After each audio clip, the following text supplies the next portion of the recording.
Hello everyone. Today we discuss example number 34, NCERT class 11 sets topic. A college awarded 38 medal in football. Football में 38 medals award हुए, basketball में 15 medal award हुए, cricket में 20 medal award हुए एक college में, ठीक है ना। If these medal went to a total of 58 man, जितने भी मेडल्स अलॉट हुए हैं, सॉरी अवार्ड हुए हैं डिफरेंट स्पोर्ट्स में, तो उसमें जो टोटल मेडल्स हैं it does not matter, but medals जो है 58 मैन को ही अलॉट किए जाएंगे, ठीक है। अब किसी को एक मेडल मिल सकता है, किसी को 2 मिल सकते हैं, किसी को 3 मेडल भी मिल सकते हैं। So only 3 man got medals in all the 3 sports. How many received medal in exactly 2 of 3 sports. आपको जो क्वेश्चन में इंफॉर्मेशन है वो ये है कि फुटबॉल में number of man awarded in football game is 38 और बास्केटबॉल में 15 अवॉर्डेड है, और क्रिकेट में आपको जो मेडल्स मिले हैं वो 20 मिले हैं, और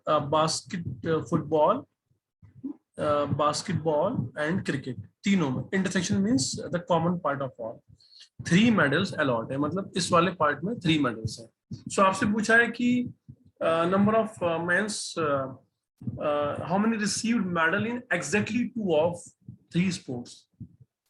एग्जैक्टली 2 का मतलब है स्टूडेंट्स, मैं आपको बता देता हूँ। एग्जैक्ट 2 में ये वाला पार्ट आता है, एग्जैक्टली 2 में ये पार्ट आएगा, ये वाला पार्ट भी आएगा एग्जैक्टली 2 में, और सिर्फ ये वाला पार्ट आएगा, ठीक है। एफ और बी का सिर्फ ये वाला पार्ट, सिर्फ ये वाला पार्ट, और ये बीच वाला पार्ट नहीं आएगा, उसको हम बोलते हैं एग्जैक्टली 2। सो यहाँ पे देखिए सिंपल है कि अगर मैं फॉर्मूला यूज करूँ, फुटबॉल, बास्केटबॉल एंड क्रिकेट, ये तीनों का जो यूनियन होता है, so I think it is very simple, n of f, n of b, n of c minus of n of f intersection b minus of b intersection c minus of c intersection f।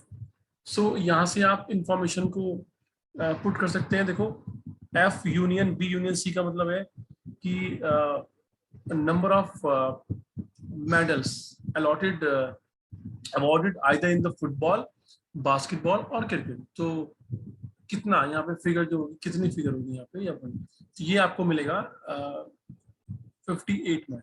कितने हैं यहाँ पे 58 man से, तो यहाँ पर जो figure आएगी वो 58 आएगी, ठीक है। फुटबॉल में 38 है, बास्केटबॉल में 15 है, और सी में कितने हैं 20 है।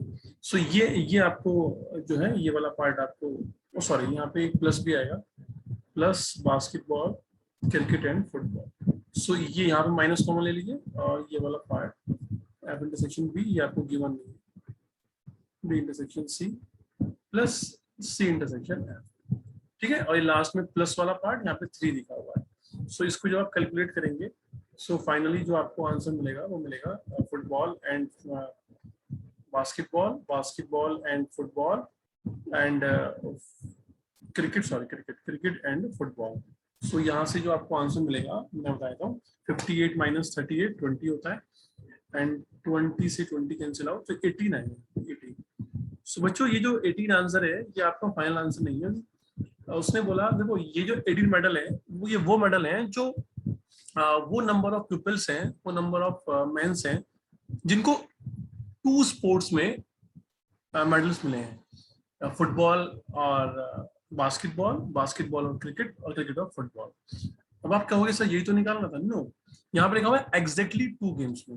एग्जैक्टली का मतलब है कि फुटबॉल और बास्केटबॉल में जिनको मेडल्स मिले हैं, तो हो सकता है कि इनके अंदर वो भी लोग हों जिनको क्रिकेट में भी मिले हैं।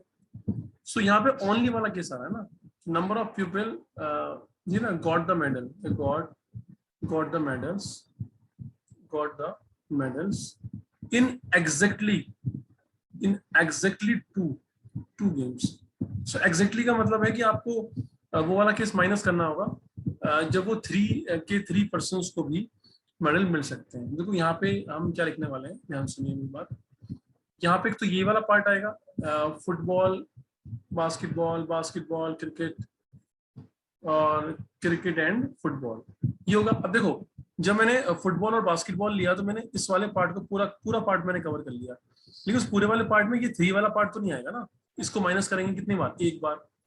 मैंने बास्केटबॉल और क्रिकेट में भी ये वाला पार्ट ले लिया, इस वाले पार्ट में भी ये वाला पार्ट आ गया 3 वाला, तो इसको माइनस करेंगे।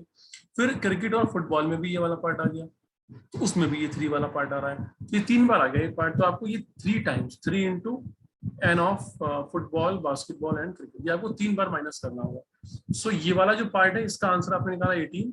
So 18 minus 3 into 3, 9. So 18 minus 9 equal to 9. So 9 will be the answer.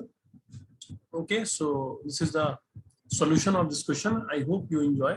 See you in the next video with some new topic. Thank you so much.